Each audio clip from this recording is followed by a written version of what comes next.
यह कहानी एक छोटे से गांव की है जहां एक पुराना और खंडहर हो चुका महल था।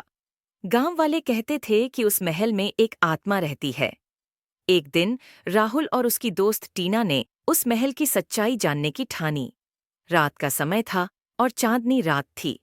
दोनों अपने दोस्तों के साथ महल के पास पहुंचे। दोस्तों ने महल के पास जाने से मना किया, लेकिन राहुल और टीना ने हिम्मत दिखाई और अंदर जाने का निर्णय किया। महल के अंदर हर जगह धूल और जाले थे। जैसे ही वे आगे बढ़े, अचानक ठंडी हवा का झोंका आया और दरवाजे अपने आप बंद हो गए। राहुल और टीना ने टॉर्च जलाकर आगे बढ़ना शुरू किया। अचानक टीना को लगा कि किसी ने उसके कंधे पर हाथ रखा है।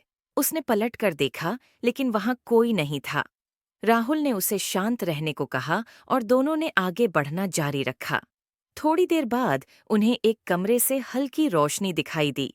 जब वे उस कमरे में पहुंचे तो देखा कि एक बूढ़ी औरत वहां बैठी थी। औरत ने कहा, तुम लोग यहाँ क्यों आए हो? ये जगह तुम्हारे लिए सुरक्षित नहीं है। राहुल ने हिम्मत जुटाकर पूछा, आप कौन हैं?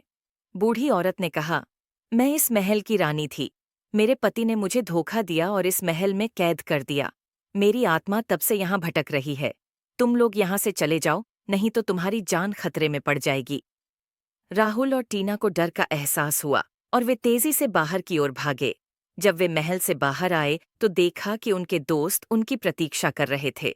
दोनों ने चैन की सांस ली और प्रण किया कि वे फिर कभी उस महल के पास नहीं जाएंगे।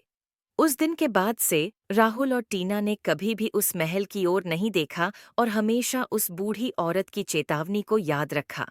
गांव वालों ने भी उन्हें बहादुरी के लिए सराहा, लेकिन वे सभी जानते थे कि उस महल में वास्तव में एक आत्मा रहती थी।